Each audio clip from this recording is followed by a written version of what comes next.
이사야서 11장을 읽었습니다. 자, 이사야서 11장은 하나님의 나라 메시아 왕국에 대한 비전을 보여주고 있죠. 그래서 이스라엘 나라를 이제 하나님의 나라가 이루어질 것임을 말씀해 주고 있습니다. 자, 이새의 줄기에서 한 싹이 나며 그 뿌리에서 한 가지가 나서 결실할 것이요. 이새, 다윗의 뿌리를 얘기하고 있죠. 다윗의 뿌리에서부터 나올 것이다. 그래서 다윗의 후손으로 오실 것이다. 이렇게 얘기하고 있습니다.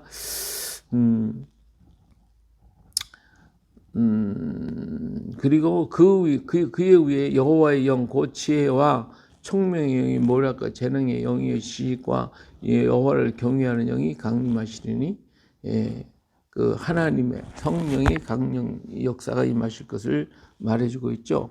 그가 여호와를 경외함으로 즐거움을 삼을 것이며 그의 눈에 보이는 대로 심판하지 아니하며 그의 귀에 들리는 대로 판단하지 아니하며 공의로 가난한 자를 심판하며 정직으로 세상 겸손한 자를 판단할 것이며 그의 입에 막대기로 세상을 치며 그의 입술의 기운으로 악인을 죽일 것이며 공의로 그의 허리띠를 삼으며 성실로 그의 몸에 띠를 삼으리라. 그랬어요.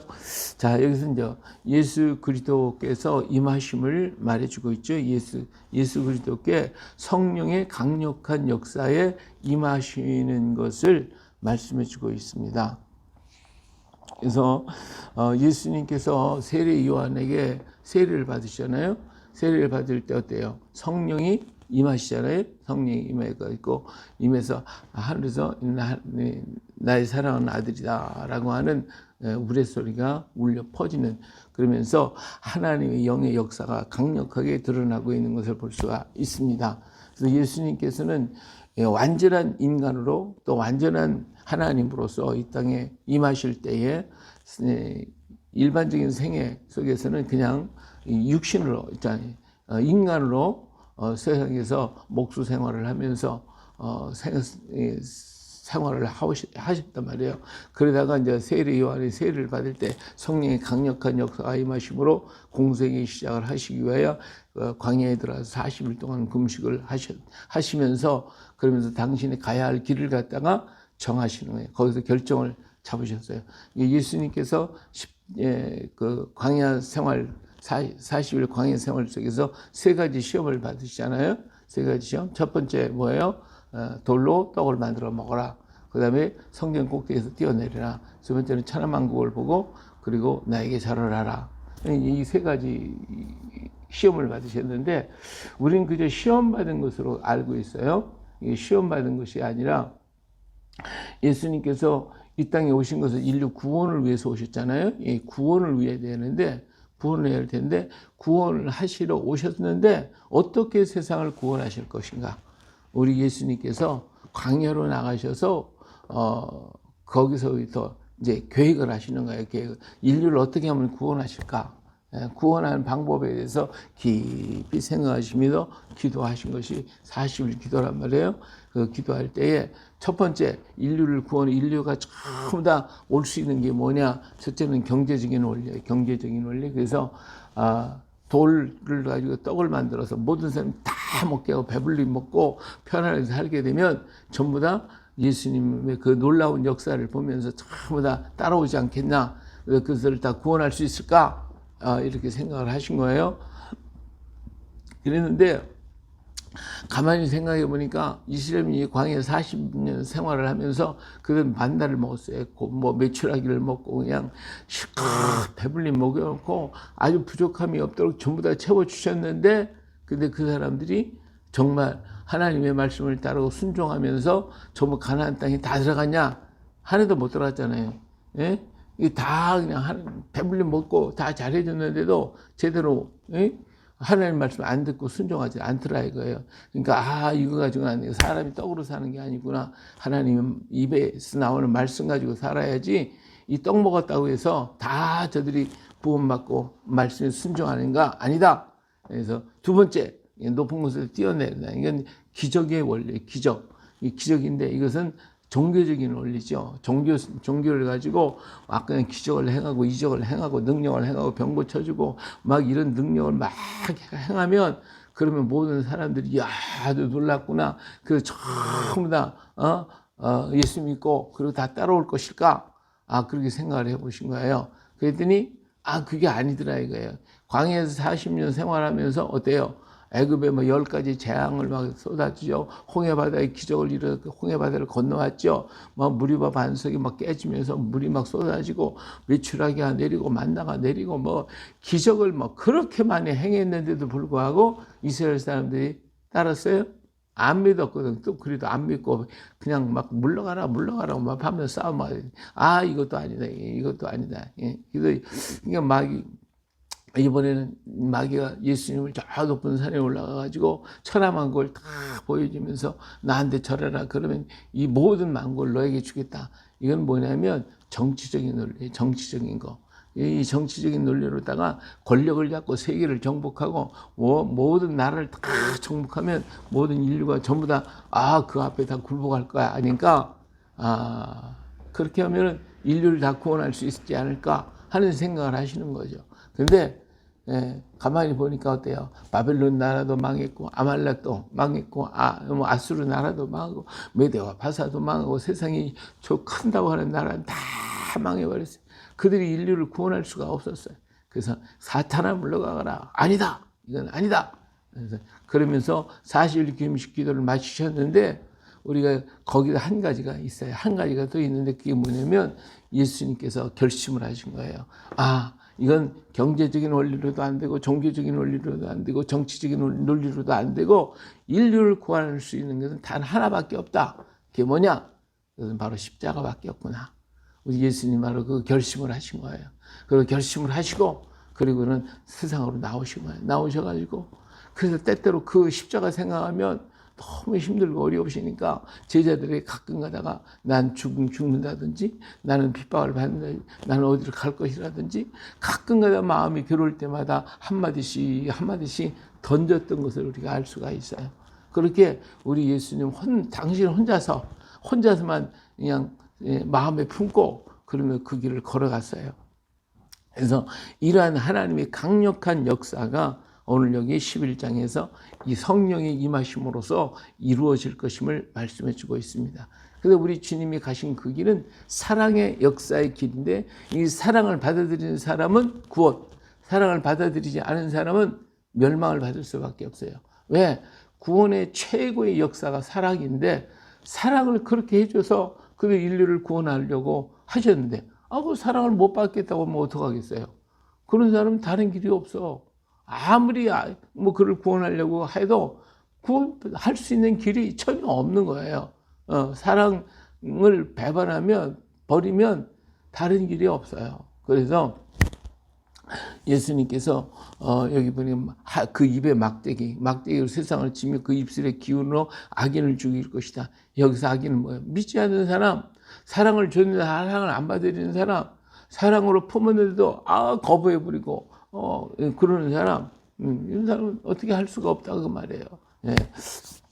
이렇게 해서 하나님을 예수님의 그 전적인 사랑, 당신의 십자가의 그 놀라운 그 은혜와 그 사랑을 우리에게 베풀어 주셨어요. 할렐루야. 그래서 그 사랑을 받아들이면 어떻게 돼요? 받아들이는 사람에게는 여기 보니까 그때 이리가 어린 양과 함께 누고 살며 포범이 어린 염소와 함께 누우며 송아지와 어린 살찐 짐승이 함께 있어서 어린 아이에게 끌리며 암소와 곰이 함께 먹으며 그들의 새끼가 함께 엎드려지며 사자가 소처럼 풀을 먹을 것이고 젖 먹는 아이가 독사의 구멍에 장난하며 젖된 어린아이가 독사의 굴에 손을 넣을 것이라. 내 거룩한 산 모든 곳에는 해됨도 없고 상함도 없을 것이니 이는 물이 바다를 덮은 같이 여호와를 아는 지식이 세상에 충만할 것입니다. 할렐루야. 그래서 이것이 주님이 다스리신 나라, 그건 죄가 없는 세상이에요. 하나님께서 새로 만드신 새로운 나라, 천년왕국, 우리 주님이 다스리는 그 나라, 이거는 그 땅에는 예수님께서 죄를 다 말갛게 없애버리고 사탄을 잡아서 결박하여 저 옥에 가둬버렸기 때문에, 무정에 가뒀기 때문에 그건 죄가 없어요. 죄가 없는 세상에서 살고 있기 때문에 거기는 서로 해함도 없어요. 거기는 해하거나 어려움을 당하고 고통을 당하는 것이 없어요. 상함이 없어요. 그래서 여기 하나님의 여호와를 아는 지식이, 하나님의 은혜가 물에 덮은가, 물이 바다를 덮은 같이 여호와를 아는 지식이, 다시 말하면 여호와의 그 은혜와 사랑이, 여호와의 그 놀라운 은총이 전부 다 세상에 충만하기 때문에 이런 것들이 모든 만물을 우리 하나님이 회복시켜 주신다고 말해요. 이것이 바로 에덴의 회복이에요. 에덴 동산의 그 회복이 이루어질 것이다 하는 거예요. 이걸 받아들이는 자에게 오는 거예요. 그러면 이건 앞으로 이루어질 하나님의 세계가 이루어지고 에덴의 회복이 되듯이, 오늘 우리가 이 땅에서도 주님을 영접하는 순간 내 마음에 수없이 다툼과 미움과 증오와 서로 헐고 뜯고 하는 내 마음속에 수없이 많은 것들이 전부 다 잠잠해지면서 새 역사가 이루어져서 내 마음 평안해, 내 마음 평안해. 주의 평강이 우리 마음을 주장하게 되는 거예요. 할렐루야. 그래서 미움도 증오도 다툼도 싸움도 이게 다 사라지는 거예요. 이 전부 다 내 마음에 이런 분쟁이 일어나는 게 다 뭐예요? 이 분쟁이 일어나는 것은 내 마음속에 이지가 있고 독사가 있고 편품이 있고 곰이 있고 막 이런 것들이 있어가지고 이게 밤낮 싸우는 거예요. 그냥 그래서 내 마음이 평안치가 못해, 고통은 막 임해. 그러나 주님의 그 은혜의 십자가의 그 사랑, 그 은혜 받아들이는 순간 주님이 다스리실 그 나라가 임하게 된단 말이에요. 그래서 내 영혼 평안해, 내 영혼 평안해, 평안한 역사가 차고 넘쳐나게 되는 거예요. 그러므로 내 마음에 에덴이 이루어지고 그 에덴이 또 밖으로 표현되어지면 내 주변의 모든 것도 평화의 나라, 주의 나라가 형성이 되어지고 그 나라가 풍성해질 때 우리 주님 재림하셔서 하나님의 나라를 이루시는 그 나라가 이루어지게 될 것입니다. 할렐루야. 그렇기 때문에 먼저 어떤 것? 먼저 내 마음에 에덴을 이루어야 돼. 내 심중 천국, 하늘 천국이 내 마음속에 이루어지면 내 땅이 이루어지고, 그리고 그 이루어진 것이 주님이 오시는 그날 이 땅에 천년왕국의 아름다운 나라가 이루어지게 될 것입니다. 할렐루야. 그날에 이새의 뿔에서 한 쌍이 나서 만민의 기초로 서실 것이요 열방이 그에게로 돌아오리니 그가 거한 곳에 영화로우리라. 우리 주님이 이새의 뿌리에서부터 오신다. 이새라고 하는 사람은 보잘것없는 다윗의 아버지잖아요.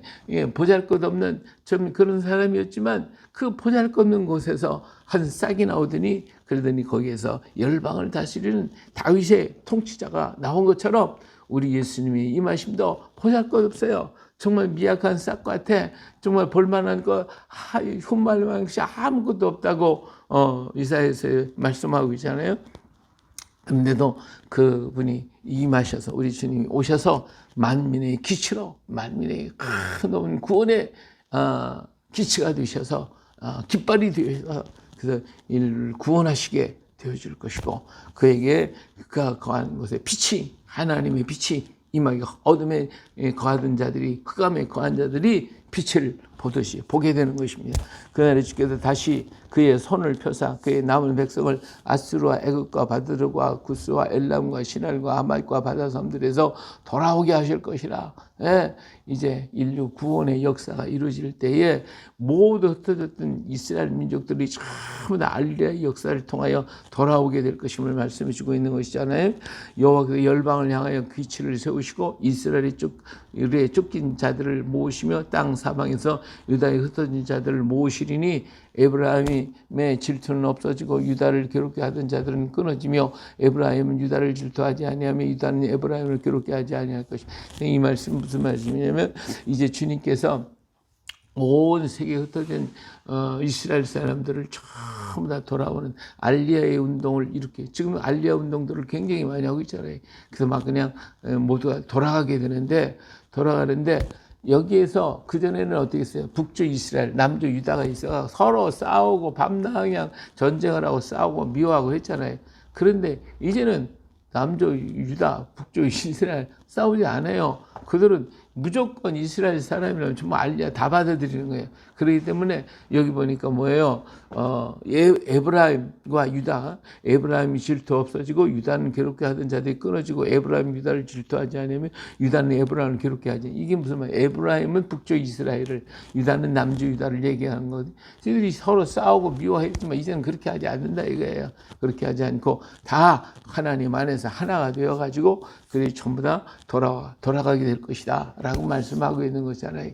지금 우리나라도 마찬가지, 남북이 갈라져가지고 뭐 서로 싸우고 있지만은, 그러나 하나님께서 이 나라를 통일시켜 줄 때 하나님께서 역사하시고 주님 안에서 하나가 되어지면 미워하고 시우할 게 하나도 없어요.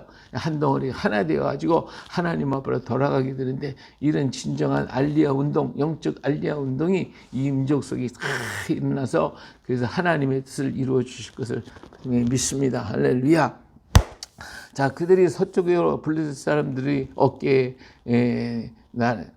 나라 안고 함께 동방 백성을 노래하며 에돔과 모압의 손을 대며 암몬 자손을 자기에게 복종시키리라. 여호와께서 애굽 해만을 말리시고 그의 손을 유브라데 하수 위에 흔들어 뜨거운 바람을 일으켜 그 하수를 저 7갈래로 나누어 신을 신고 건너가게 하실 것이라. 그의 남아있는 백성 곧 아수르에게서 남은 자들을 위하여 큰 길이 있게 하시되 이스라엘의 애굽의 땅에서 나오던 날과 같게 하시리라. 예. 이스라엘이 애굽에서 나올 때 홍해바다를 가르시고, 그리고서 이스라엘 민족들이 홍해바다를 건너서 가나안 땅을 향하여 오듯이 이제 유브라데 강이 말라서 모든 사람들이 막 이스라엘을 향하여 돌아오게 될 날이 오게 될 것이다 라고 하는 거예요. 예, 오늘 중앙아시아를 통해 가지고 흩어졌던 아수르 시대로부터 흩어졌던 모든 이스라엘 민족들이 이제는 깨닫게 되게 될 때에 그들이 한 마음 한 뜻 되어 가지고 그래서 예루살렘을 향하여 같이 움직이게 될 날이 오게 될 것이다 하는 것을 말씀하고 있어요. 지금까지는 알리아의 운동이 개인적인 알리아 운동을 통해 많이 가고 있어요. 그렇지만 그 많은 알리아 운동들을 하더라도 이스라엘 정부가 지금 받아주지를 못하고 감당을 하지 못하고 있어요. 그러나 앞으로 하나님께서 그 민족들을 전부 일깨우게 될 때 이 민족적인 알리아의 역사가 일어나게 되면 어떻게 하겠어요? 그때는 이스라엘의 절기가 되면 모든 백성들이 막 세상에 다 몰려가듯이 그와 같은 놀라운 민족적 알리아의 운동들이 처처해서 일어나게 돼서 이스라엘과 함께 손을 잡고 함께 놀라운 역사를 이루어가게 될 것이다 라고 하는 말씀을 여기서 하고 있습니다. 이처럼 하나님의 놀라운 역사, 하나님의 나라의 부흥, 하나님의 놀라운 은총이 이루어짐으로써 모두가 다 하나님을 찬양하고 하나님께 돌아가는 진정한 영적 알리아의 운동이 일어나게 될 것임을 말씀해 주고 있습니다. 할렐루야. 마찬가지로 우리 민족이 진정 깨닫게 되고 우리가 누구인지를 바로 알게 될 때 어떻게 하겠어요? 알리아의 역사가 일어나는 거예요. 하나님께로 우리 민족이 다 돌아가게 되고, 그래서 모두가 하나님께 영광을 드리고 하나님을 찬양하면서, 그래서 우리는 마지막 복음 주자로서 이 세상을 향하여 정말 달려나갈 것입니다. 이 복음을 들고 가게 될 것입니다. 이것이 하나님의 이 나라의 역사에 임재하심을 이루어주는 그러한 은혜가 임하게 될 것임을 말씀해 주고 있습니다. 자, 이사야서 11장, 정말 하나님의 나라의 임재, 그것은 어디서부터 시작되느냐? 내 마음에서부터 시작하는 거예요. 하나님이 놀라운 그 은혜와 사랑을 받아들이면 그는 그 마음에 에덴이 이루어지고 하나님의 천국이 이루어지고, 그리고 그 천국이 밖으로 표현되어서 우리 가정에서, 우리 주변에서, 우리 환경에서 만들어지게 될 것이에요. 이것부터 시작이 되어지는 것이에요. 그러면 하나님이 주님께서 오시는 그날 이 온 세계 하나님의 나라를 이루는 천년왕국의 새 시대가 열려지게 되고 하나님의 통치가 이루어질 것입니다. 예, 그때는 모든 곰과 이리와 늑대와 뱀이 서로 같이 이렇게 어린아이와 같이 뒹굴고 같이 놀고, 그런 악이 없어지고 죄가 없어지는 그 나라가 올 것이라고 말씀하셨는데, 먼저 내 안에 이리와 늑대와 독사 같은 그런 마음들이 다 사라지고 주님의 나라가 임재해서 사랑과 사랑으로 얽혀지고 함께 이루어질 수 있는 그런 에덴의 동산, 주님의 축복 회복의 역사가 먼저 내 안에서 이루어지는 역사가 나타나야 돼요. 그것은 어떻게? 예수님 내 안에 모셔서 예수님이 다스리실 나라가 이루어지면 되는 거예요. 주의 나라를 먼저 이루어야 돼요. 이런 나라, 이러한 역사를 이룰 수 있는 사람이 남아있는 자, 예, 주님을 영접한 자, 주님의 사랑을 받아들이는 사람, 하나님의 통치를 이루는 사람, 그래서 내 마음에 하나님의 통치가 다 이루어지고 주님의 왕의 왕으로 인재해서 나를 다스려 주시옵소서. 나는 오직 아멘밖에 없습니다. 주님께 모든 걸 맡기고 걸어가게 될 때에 내 속에 이런 평화가 이루어지게 되는 것입니다. 할렐루야. 이런 주님의 다스리심이 오늘 또 우리에게 있어서 오늘 우리도 모든 거 염려 근심 걱정하지 말고 우리는 강하고 담대하게 주님만을 바라보고 걸어가는 또 복된 이 하루, 이 오늘이 되어질 수 있기를 예수님의 이름으로 축복합니다. 할렐루야. 아멘.